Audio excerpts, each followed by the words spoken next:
Welcome to the Real Estate Syndication Show. Whether you are a seasoned investor or building a new real estate business, this is the show for you. Whitney Sewell talks to top experts in the business. Our goal is to help you master real estate syndication. And now your host, Whitney Sewell.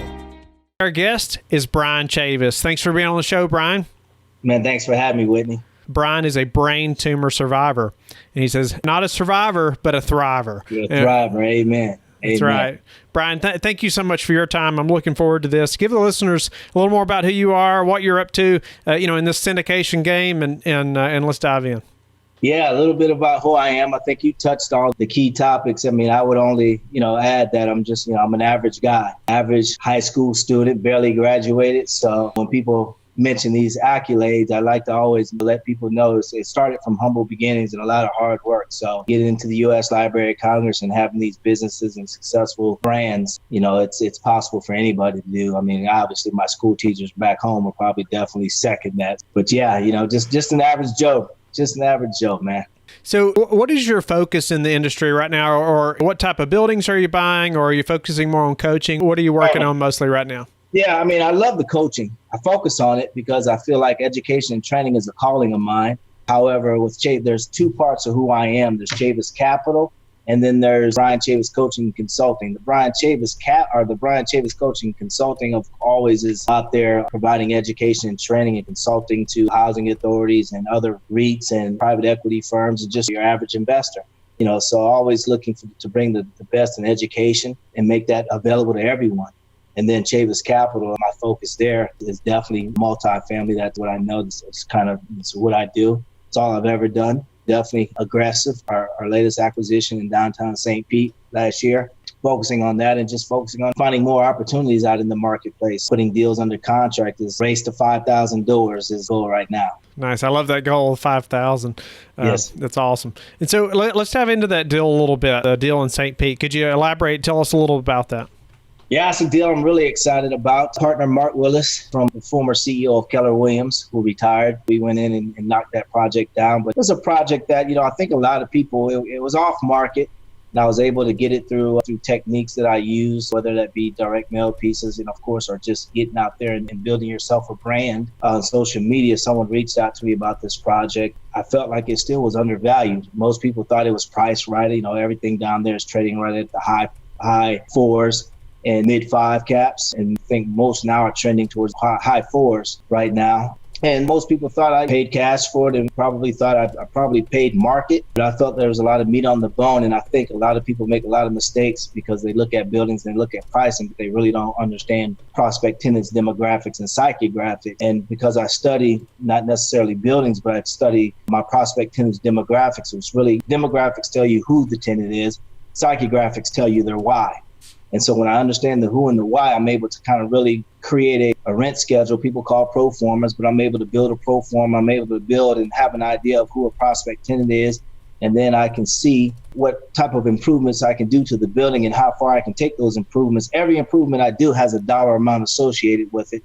So I knew exactly where I felt like I could push these rents. Understanding who my prospect tenants demographics were, I felt like I really knew where I could take these rents and that they were really undervalued. So I got into that market. I was one of the, I think I was the only one to really push the rents past the $900 mark there. And then now we're well above the $900 mark. We're in the $975, $985 with some selected units and a little over $1,000 with the amenities like the parking. So some units I'm getting $1,100 for. So, I like to say either I was crazy or I was crazy like a fox. I let others kind of figure that out. But, I think for me, I take the guesswork out of it, by understanding that I'm not buying buildings. Buildings have never paid me rent. People pay me rent. So at the end of the day, my main focus is always on that prospect tenants, their demographics and their psychographics. So really understanding that, then I can kind of find a product in the marketplace that fits those needs. And then obviously through the management of the property from the operational standpoint, being able to put in the right type of systems, it all comes together. And so I want to change gears a little bit. I know before we started recording, you were talking about coaching and talking about how different industries you have to have the certification. And as far as for a syndicator, I'd never heard of a certification course for a syndicator. So I wanted you to elaborate on that a little bit and why is that beneficial and what does that do for us? There's a ton of things. So when I first, of course, got back into the space, after 2012 being sick for 5 years, I kind of come back into the space, and now it's just like everyone's talking apartments. You can go back well before, of course, with my books. 2009, I was signed with Simon & Schuster. I've been talking about this for a long time. I've been doing this for a very long time before it became really popular.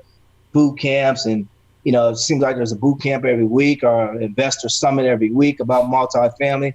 It wasn't like that when I first got out. When I stepped back in, I noticed that, and this is great for our industry. We love growth. However, the problem with growth is if we don't hit the pause button and we're going to say, hey, we're creating all these syndicators, but are we really creating educated syndicators? We're talking about raising money, other people's livelihoods. What credentials do you have? What experience do you have? And I know and understand that not everybody's going to come from the industry like me and have this experience.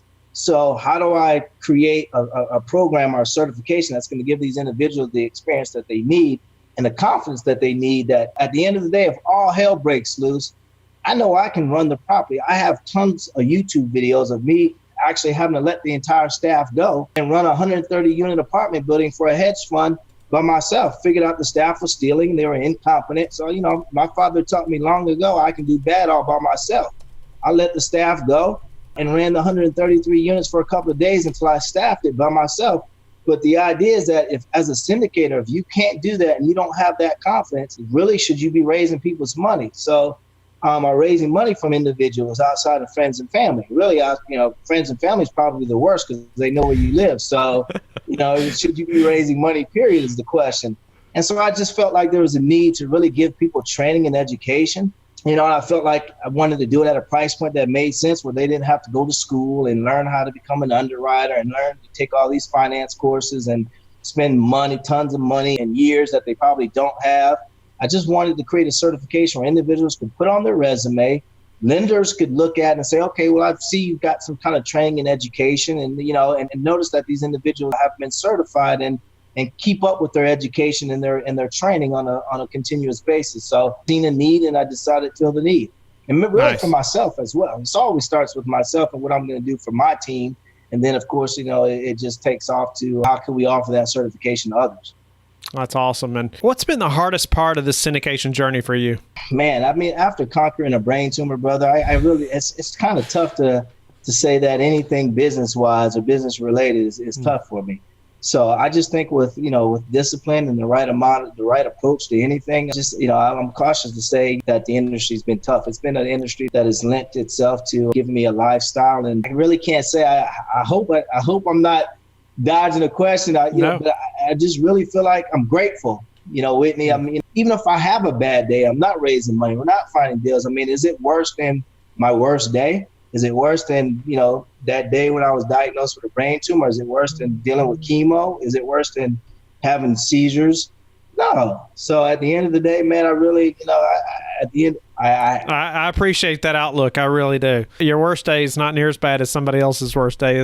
There's always somebody that's got it worse. And so what is your best advice for taking care of investors? Wow, it's really just mastering your craft. Taking care of their money is the number one principle. Educating yourself and training yourself. And just always, at the end of the day, I think that's the number one thing. That's the principal thing, is making sure that we as syndicators are well versed and that iron sharpens iron, that we're all helping each other out and we're all seeking out the best training and education possible that's available to us, and just making sure that you're just keeping sharp in the industry.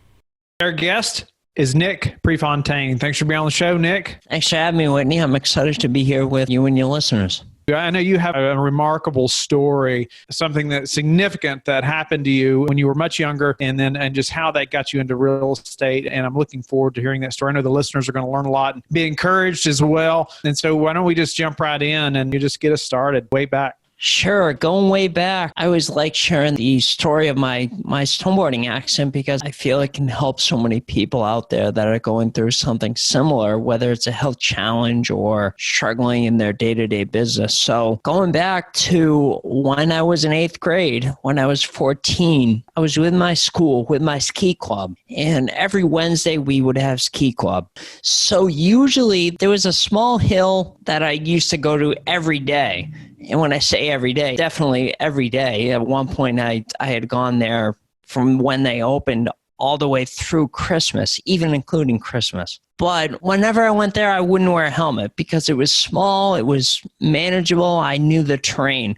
However, when I went to ski club, it was always at a bigger mountain, so I wasn't quite as used to it, so I would always bring my helmet. On this particular day, I had forgot my helmet. I really didn't think it was a big deal. In fact, getting ready, because my friends and I would bring our stuff on the bus to get ready. So in getting ready, I realized that I had forgot one thing, my helmet, that I do usually, I'm not going to say to you that I'm a saint or anything, but I usually made an effort to bring it whenever I went to that particular mountain because it was a little bigger. Just thought I would be safe, I'd be careful, nothing ever happened, nothing, I'd be fine. So we got to the mountain, and because we were ready, we strapped in right away and headed straight for the top. On the way to the top, we noticed that it was very icy, Whitney, because it had been raining. People were wiping out everywhere. However, needless to say, we got to the top, and my friends and I, it wasn't our first time on a snowboard, and they were all talking about how whoever hit that jump in the terrain park would be crazy. It's a huge jump and the conditions and everything. And of course, like anything, and I still take anything like that. Not necessarily a slight, but I use anything to my advantage like that. I took it as a challenge, of course. So I headed straight for the biggest jump with all my speed, and going up to the jump, I caught the edge of my snowboard, and that kind of threw me off balance. Now, I was going way too fast, and I was way too close to the top to stop, so I was forced to go off the jump. So in the air, I was off balance, and I landed right on my head. So I was later told that I landed on my head, and I wasn't wearing a helmet.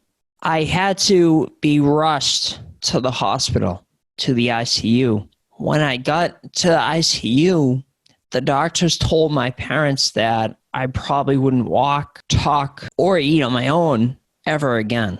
After I was stabilized there, because it did take a little bit of time, I was in a coma for 3 weeks. So it did take a little bit of time, even after I came out of the coma, be at a point where I was stable enough. But just going, even when I was in the coma, I came out of the coma, and I've even seen videos, Whitney, of myself with my eyes open and looking around and everything. I don't remember any of that because I was in a partially induced coma, because they had to induce me because the swelling in my brain was such that they worried if I woke up and I panicked, what happened, what's going on, that I would increase the swelling in my brain and I would die. So there were definitely a few lucky breaks for me at that point that I definitely point back to. But once I was stabilized, about a month after my accident, I was stabilized at the ICU intensive care unit at UMass Memorial Hospital in Worcester. I was transported to Franciscan Children's Hospital in Boston. I started the journey to regain learning, getting all my muscle back, because I lost a lot of weight when I was in the coma. I went from 160 pounds all the way down to 137. And if you can imagine that, for a 14-year-old to lose that much weight, I had lost everything. I see videos of myself at the hospital, and it's like I was a ghost, because obviously I wasn't getting any sun. So I was definitely like a ghost. It was like all the color and all the weight and everything had just come off of me. But when I was transported to Franciscan, that's where I had to learn how to walk, talk, and eat again. And I remember very early on in my recovery, having to learn how to walk, learn how to talk, and they just would constantly be feeding me, so I would gain my weight back. That was a big point, especially early on in my recovery. But I remember learning how to walk again and just taking it one step at a time. And even to this day, Whitney, I say all the time with associates of ours, people that we're working with in the trenches to do deals, I say to them, no, don't worry, because like, well, what if this happens and then that happens and then I have to do this and I have to do that? I'm like, whoa. Don't worry about that. Just worry about one thing at a time that you can control. Very early on in my recovery, I still wasn't even walking yet. I was still in a wheelchair. And I remember sitting there in between therapies, because what it would be was every day I would get up and I would need help getting showered and getting ready and everything like that. But then once I was able to get ready and have breakfast, I would have physical, occupational, and speech therapy. Then I would go back to the room to have lunch. And then in the afternoon, I would have another physical, occupational, and speech therapy. So double sessions. I remember on this one particular day, very early on in my recovery, I was still in a wheelchair, not a fully supported wheelchair, which I did start out with, but just a regular wheelchair with no extra support. And I was sitting in my room after having lunch in between my therapies. And I just kind of looked down at my situation. I don't know what it was that made me like take a step back, but I was just kind of like having trouble figuring it all out. And I looked at my mom, and I'm like, who was with me every day during the day in my recovery. And I said, am I ever going to be able to walk again? And she did not hesitate. She goes, yeah, of course you are. That's like, why do you think we're here at Franciscan? That's what you're doing. You're learning how to do everything again, and then you're going to be back to school with your friends, and your life's going to be the same as it was before. So that sense of confidence and having that no hesitation was a big part of what one of the things why I was able to recover so well. I'm thankful that you were healed and you came out of that, and I just contribute so much that to your mindset, and I'm sure that the real estate business that's just paid dividends for just the mindset alone. Nick, what about just taking the mindset?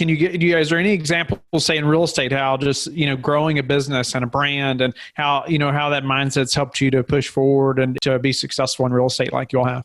Yeah, there is something I can point to, and that's whenever a new investor that we're working with encounters a challenge or a setback, or things aren't going as fast as they want them to, the thought is always in the back of their head that, this isn't working, I'm going to try something else. That's probably the worst thing to do. You have to keep going. You have to keep taking that next step. And now I say that, Whitney. I always say to our associates and to people that we work with and to even buyers, don't worry about all of that. Just focus on this. All you have to focus on is the next step.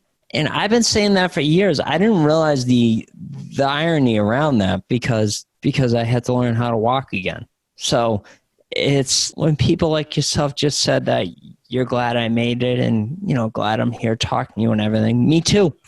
That's what I always say. Me too. I'm glad I made it too.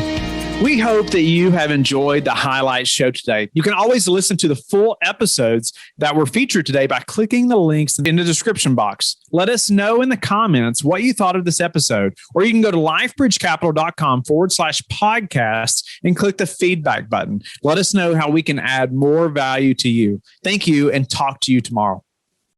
Thank you for listening to the Real Estate Syndication Show, brought to you by LifeBridge Capital. LifeBridge Capital works with investors nationwide to invest in real estate, while also donating 50% of its profits to assist parents who are committing to adoption.